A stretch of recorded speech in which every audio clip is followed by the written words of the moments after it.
Have you heard the recent Korean-American movie, Minari? Have you wondered about the meaning of this title?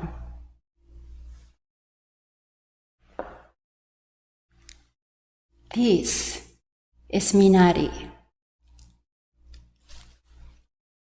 It smells so refreshing.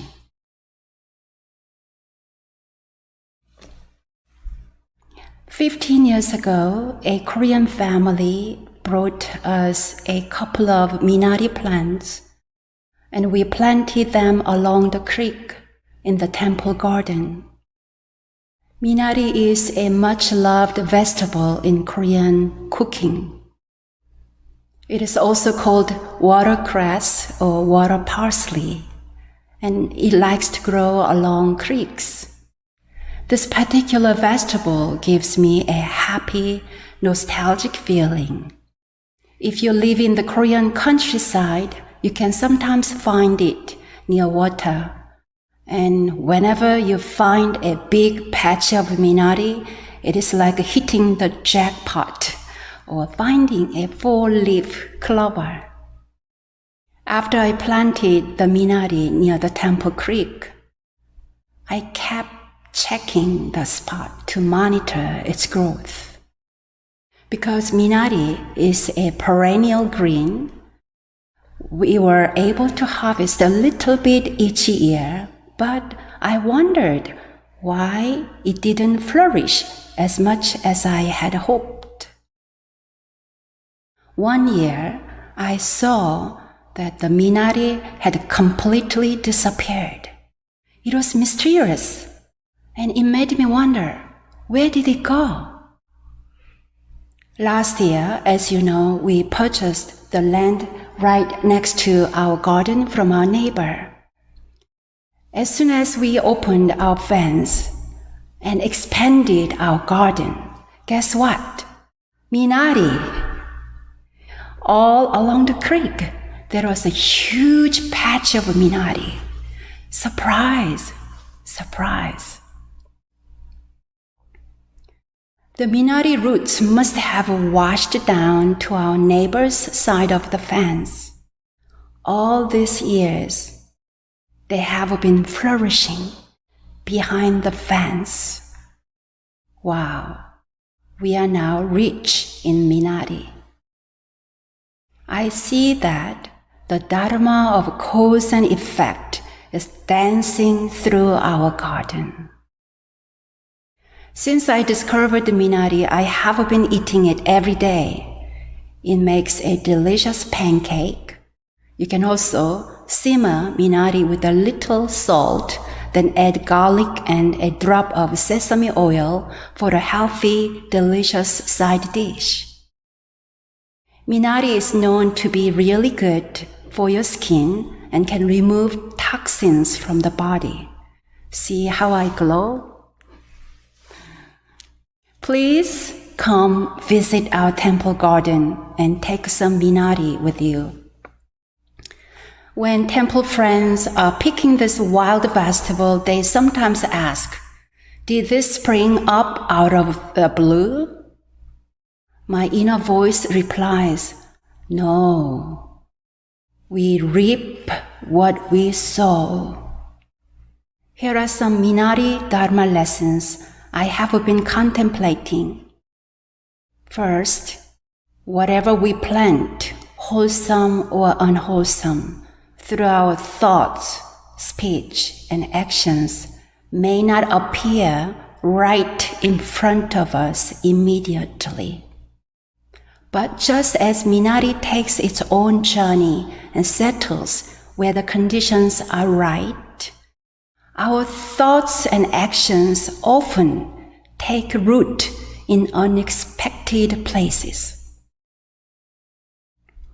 Second, I am amazed to see that 3 roots of Minari we originally planted have now propagated into thousands.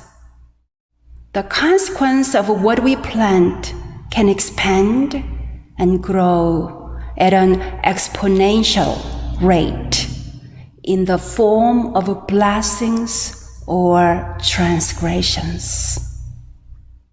In the chapter on cause and effect, Master Sotaesan said, "What you bestow on others out of kindness and righteousness will be reciprocated with kindness and righteousness.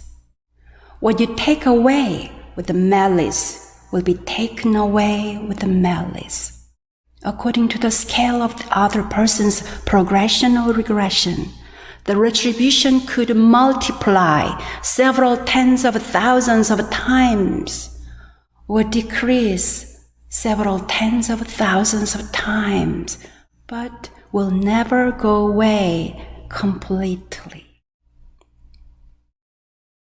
My third lesson looking at the Minari Garden is, do everything you can do to be a good neighbor. Send your loving energy. As a background to this story, over the years, we had some difficult issues with our previous neighbor regarding this very piece of land. We wanted to preserve good relations with them and made many improvements on our side of the fence according to their wishes. There were times I felt their demands were unfair and unreasonable, but in the end, the grace we extended to our neighbors was returned to us 15 years later as Minari. Who knew?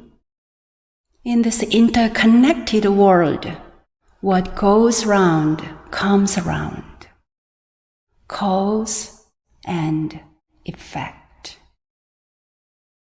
Master Sotaesan said, "The truth of the universe involves continuous circulation over and over. Whatever goes, comes again, and whatever comes, goes again. A giver becomes a receiver, and a receiver a giver." He also said, "What one has created in the past, one receives in the present. And what one creates in the present, one will receive in the future. There is nothing one receives that one has not previously made." So wise people plant infinite kindness and beneficence for others. As a result, blessings and fortune never run dry for them, regardless of time and place.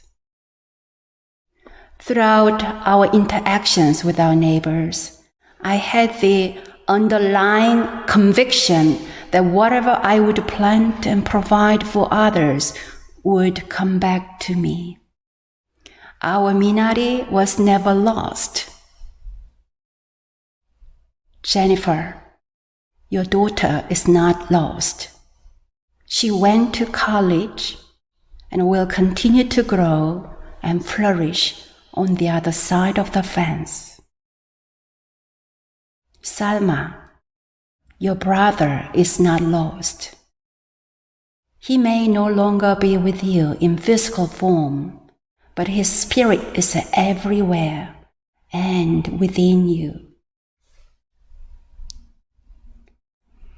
Leo, your years of studying and dedication to teaching are not lost, even if your university denies tenure.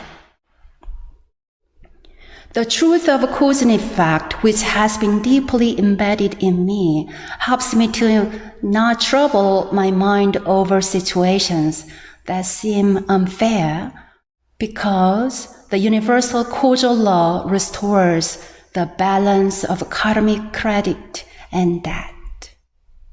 So, dear friends, do not calculate or hesitate to take every opportunity to plant seeds of a blessing.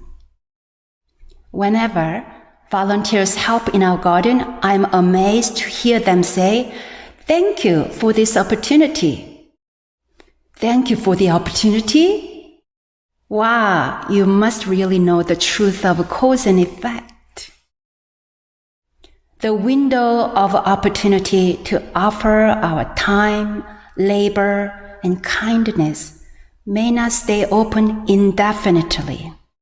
We may think, I'll be kinder another time, or I will contribute next time. Then we miss the opportunity. In our life journey, when we face challenges, sometimes we turn away or follow the easy, self-indulgent path and miss the opportunity to plant healthy new seeds with the mindful, loving words and actions. As with the Minari seeds, we may not see the result of our thoughts and actions immediately, nor may we always see the results of our prayers and meditations immediately, because the arc of cause and effect requires patience and faith. With the patience and with faith in the laws of the universe, we keep cultivating wisdom and compassion in the fields of our mind. With the good intentions, we keep planting seeds and seedlings. This is called cultivating wholesome karma. So, let us be good neighbors. Let us give to others as much as we can. Let us be nice as often as we can. We never know what may be growing on our neighbor's side of fence that will return to grace us.